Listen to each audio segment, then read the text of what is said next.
el antropocentrismo, la relación nosotros los seres humanos con la naturaleza, el androcentrismo, relación hombre-mujeres, adultocentrismo, reduccionismo en la ciencia, nacionalismo, occidentalismo y adultocentrismo. Como poder desarrollar una crítica a todo eso dentro de un paradigma. Y entonces, género ha sido el principal componente en todo nuestro proceso de formación. La perspectiva de género, el análisis de género, la crítica a los roles estereotipados de género. Y eso entonces conectado al ámbito académico me permitió desarrollar una propuesta de modelo de abordaje al machismo y a la violencia y a los hombres violentos. Y entonces ahí establecer desde la entrada con hombres violentos, con hombres agresores y de entrada del desmonte del machismo, poder asociar a la crítica de que ese machismo responde a una estructura de dominación, en tanto plantea que si los hombres asumimos que somos iguales en derecho, que somos iguales en tanto a respetar la integridad física, moral, integral, social de las mujeres, igual que nosotros esperamos que sea la nuestra, y empezamos a erradicar la violencia en nuestros relacionamientos, vamos entonces a ir entendiendo que la violencia no es natural en nosotros y que la violencia no es necesaria en nosotros, pero que la violencia ha jugado un rol de desarticularnos a hombres y mujeres en un proyecto colectivo. Y entonces poder asociarnos que somos seres humanos en igualdad y que podemos unirnos a transformar la sociedad y a desarrollar un proyecto colectivo que identifique otras formas de sometimiento y de explotación, como la económica, como todo el tema de la división de clase. Que mientras hombres y mujeres estén concentrados en matarse, los hombres matar a las mujeres y someter a las mujeres, no se ve el sometimiento y la división de clase de la sociedad. No se ve el tema de las élites y cómo juegan las élites políticas y económicas al control de la sociedad y a la promoción de un tipo de ser humano que supuestamente nos han dicho que es violento, competitivo, agresivo, egoísta por naturaleza. Y entonces en la medida que establecemos relaciones distintas, hombres y mujeres, personas adultas con los niños y las niñas, desmontamos concretamente la concepción del egoísmo, de la violencia, de la competencia de nuestras vidas.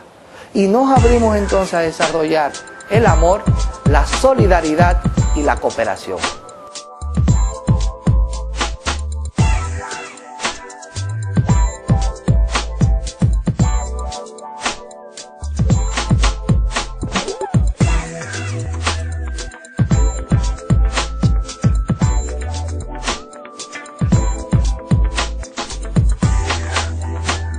Y entonces podemos establecer desde esa cotidianidad la construcción de esa sociedad distinta.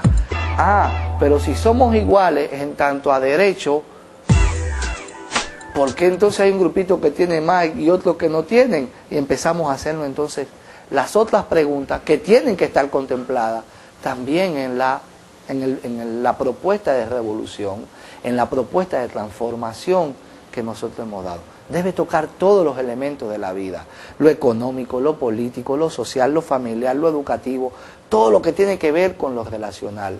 Y establecerle ahí, decir, no, espérate, esto es injusto. ¿Cómo es posible que cada 3 segundos muere un ser humano de hambre? Y cómo entonces, por otro lado, uno lee que hay seres humanos, una persona, una familia que gasta millones de dólares en una pieza de lujo para su casa. Eso no es una sociedad justa.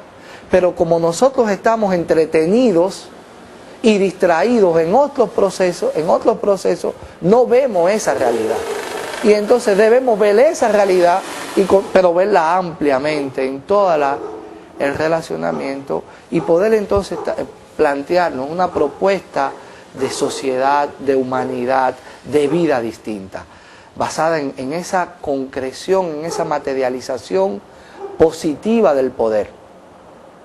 En tanto, esa materialización positiva del poder en el amor y en la solidaridad. Entonces, ¿cómo establecer una nueva sociedad desde esa cotidianidad que ponga el amor y la solidaridad? Tanto el amor en esa materialización positiva del poder en su dimensión individual y esa materialización positiva en la dimensión colectiva del poder, que es la solidaridad.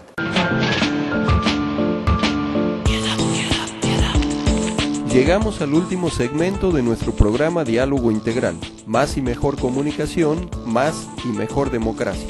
Estamos conversando con Ángel Pichardo Almonte, fundador y coordinador de Justicia Global, puntualmente sobre su libro Revolución Cotidiana, Espiritualidad y Política. Advertimos que el término revolución connota para muchos la idea de violencia, de guerra, de terror. Le preguntamos entonces si es posible conjugar la revolución con la construcción de una cultura de paz.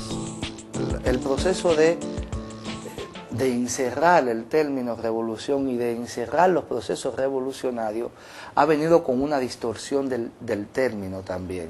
Y esa distorsión del término suele asociarse primero a un hecho y a un hecho entonces violento. Entonces lo importante es poder desarrollar un paradigma distinto que pueda posicionarnos en tanto a la crítica de esa sociedad que queremos transformar, pero también que nos posicione a qué queremos proponer. Y esa propuesta nuestra no debe contemplar elementos de la sociedad que queremos transformar. Y si nosotros queremos transformar la violencia en la sociedad, nuestra propuesta de transformación social debe trascender la violencia. Y no debe ser producto de situación de violencia. ¿Por qué? Porque estaríamos cayendo en lo mismo que estamos criticando. Y entonces, al caer en lo mismo que estamos criticando, nos perdemos en eso que estamos criticando y nos enredamos y no encontramos la salida. Entonces, ¿cómo nosotros poder tener un posicionamiento desde un paradigma que me diferencie de eso que yo quiero transformar, que me posicione hacia lo que yo quiero transformar? Y en ese sentido, entonces, tener posicionamiento claro con relación a lo que esta sociedad establece. Esta sociedad nos enseña a relacionarnos en violencia a los hombres y las mujeres. Hay que trascender eso y plantear que el relacionamiento de los hombres y las mujeres no debe permitirse nunca el relacionamiento violento. Pero ¿qué ocurre?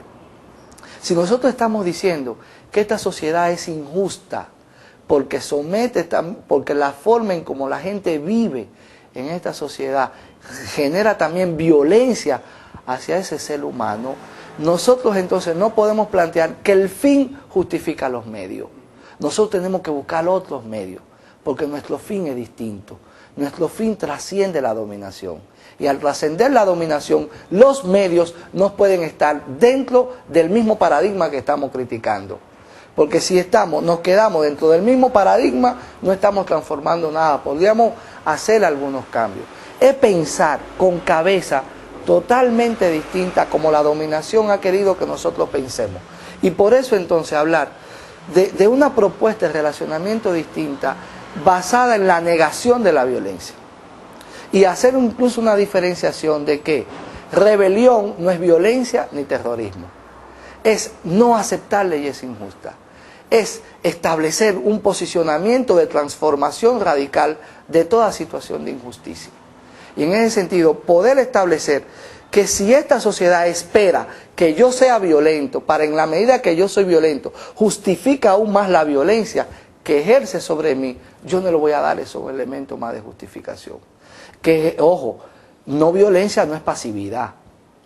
Y por eso entonces hago un posicionamiento sobre el amor.